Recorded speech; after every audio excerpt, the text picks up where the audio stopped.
एक लड़की है जो दिमाग पढ़ सकती है, लेकिन उसका बचपन अकेला और उदास था। उसका एकमात्र साथी एक बेघर आवारा बिल्ली थी। एक दिन वह पार्क लौटी तो पाया कि उसका आखिरी दोस्त गायब हो गया था। इससे पहले कि वह इसे समझ पाती, पार्क के कर्मचारी ने उसे आवारा जानवरों को अवैध रूप से खिलाने के लिए डांटा। बिल्लियों को आश्रयों में भेज दिया गया था। उसका नाम कोटोको था, क्योंकि वह हमेशा लोगों के सच्चे विचार सुन सकती थी। कोई भी उसका दोस्त नहीं बनना चाहता था। जब वह पैदा हुई थी, वह किसी भी अन्य बच्चे की तरह थी, उसके माता पिता की कीमती धरोहर। लेकिन जैसे जैसे कोटोको ने बोलना सीखा, उसके चारों ओर सब कुछ बदल गया। उसकी सहेलियों का कहना था कि कक्षा के लड़के अपरिपक्व थे, लेकिन कोटोको सोचती थी कि वे झूठ क्यों बोलती हैं। वे सभी लड़कों को पसंद करती थी। उनमें से दो को तो एक ही लड़का पसंद था। जब लड़कों ने उसे सुना तो एक लड़की को सार्वजनिक रूप से अस्वीकार कर दिया गया। तभी कोटोको बहिष्कृत हो गई। शिक्षकों ने उसकी माँ से कहा कि कोटोको को झूठ बोलने की समस्या है। उसके पिता उदासीन रहे, इसलिए उसकी माँ अकेले ही कोटोको को डॉक्टरों के पास ले गई। एक अच्छा डॉक्टर कहता कि कुछ भी गलत नहीं था, लेकिन एक संदिग्ध डॉक्टर जो तुरंत ही पकड़ा गया गुस्सा हो गया और उन्हें अपने कार्यालय से बाहर निकाल दिया। जल्द ही सभी ने कोटोको को अलग कर दिया। उसकी माँ असहाय महसूस कर रही थी। उसने अपने पति से मदद की गुहार लगाई, लेकिन उसने शामिल होने से इनकार कर दिया। उसने चमत्कारों के लिए मंदिरों में प्रार्थना की, लेकिन कोई समाधान नहीं मिला।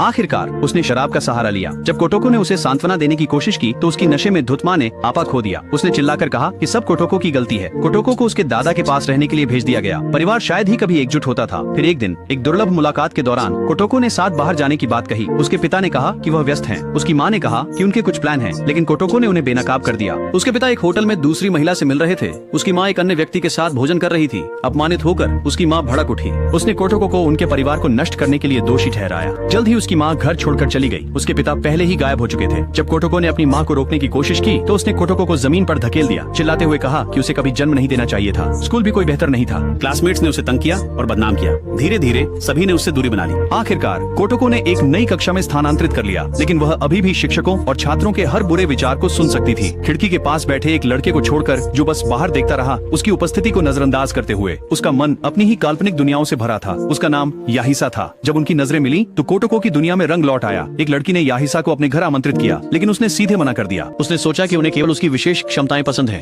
कोटोको ने तुरंत उसकी धारणा को उजागर कर दिया। लड़की को उसकी क्षमताओं के बारे में कुछ नहीं पता था। याहिसा को पूरी तरह से शर्मिंदगी महसूस हुई। इतनी आसानी से देख लिया गया। जैसे जैसे दिन बीतते गए, कम सहपाठी कोटोको के पास रहते थे। याहिसा ने उसे हमेशा अकेले बैठा देखा और उसके लिए बुरा महसूस किया। याहिसा ने लंच के दौरान उसके साथ बैठना शुरू कर दिया। वह उसके स्वादिष्ट दिखने वाले भोजन से विचलित हो गया, सोचते हुए कि यह कितना अच्छा होगा। कोटोको ने उसे खुद को मदद करने के लिए कहा। तभी याहिसा को आखिरकार विश्वास हुआ कि वह वास्तव में दिमाग पढ़ सकती है, जैसा कि सब कहते थे। लेकिन याहिसा ने गुप्त रूप से कोटोको को सलाह दी कि वह अपनी शक्ति का कम उपयोग करे। ये उसकी दोस्तियों को नुकसान पहुंचा सकता है। फिर भी उसने कभी इस वजह से उससे दूरी नहीं बनाई।